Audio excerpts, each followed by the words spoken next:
ಗೀತಾ ಅಮ್ಮನ ಪೂಜೆ ಮುಗಿಯೋವರೆಗೂ ಕಾದು ಕುಳಿತು ಜೊತೆಯಲ್ಲಿ ಊಟ ಮಾಡಿಕೊಂಡು ಕೂತ್ಕೊಂಡು ಮಾತಾಡ್ತಾ ಕೂತ್ಕೊಳ್ಳೋರು. ಆ ಸಂದರ್ಭ ಎಲ್ಲ ನೆನೆಸ್ಕೊಂಡ್ರೆ ಬಹಳ ಬೇಜಾರಾಗುತ್ತೆ.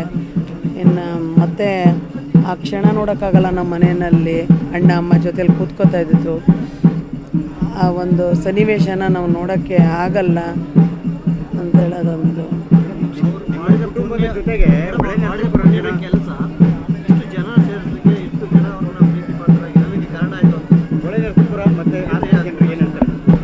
ನಾನು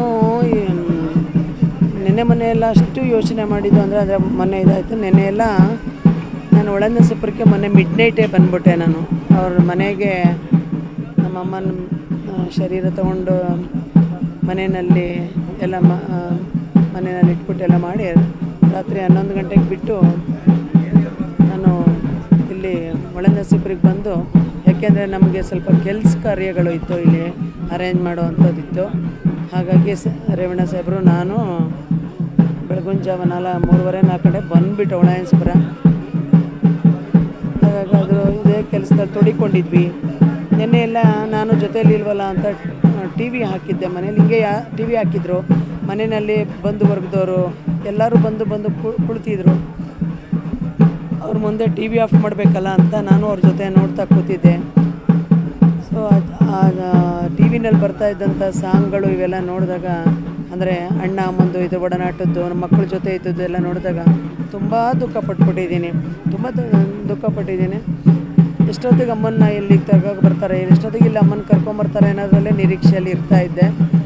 ಆದರೂ ಯಾವಾಗ ಬೆಂಗಳೂರು ಬಿಟ್ಟು ಹೊರಟ ನಂತರ ಅವರು ಪ್ರತಿ ಒಂದು ತಾಲೂಕಿನಲ್ಲಿ ಒಂದೊಂದು ಪಾಯಿಂಟಲ್ಲಿ ಅವರು ಜನ ಸೇರ್ತಾ ಇದ್ದದ್ದು ನೋಡಿಬಿಟ್ಟು, ಇವರು ರಾಜಕಾರಣಿ ಅಂದರೆ ರಾಜಕೀಯ ಕುಟುಂಬದವರು, ಆದರೆ ಯಾವುದೇ ಎಲೆಕ್ಷನಲ್ಲಿ ನಿಂತು ಅವರೇನು ಯಾವುದೇ ಒಂದು ಸ್ಥಾನಮಾನಕ್ಕೆ ಬಂದವರಲ್ಲ.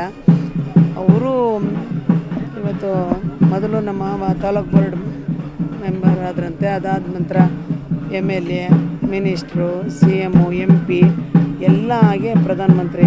ಯಾರು ನಾವು ಜೀವನದಲ್ಲಿ ಇದನ್ನೇ ನೋಡೋಕ್ಕಾಗದಿರೋ ಮಟ್ಟಕ್ಕೆ ಹೋದ್ರೂ ನಮ್ಮ ಅತ್ತೆಗೆ ಜಂಬ ದುರಂಕಾರ ಯಾವುದೂ ಬರಲಿಲ್ಲ.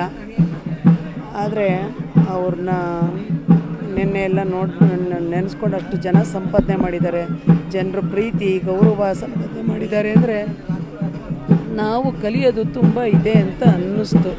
ತುಂಬಾ ಕಲಿಬೇಕು ಇದರಿಂದ, ಅಮ್ಮನಿಂದ ಅಂತ ಅನ್ನಿಸ್ತು.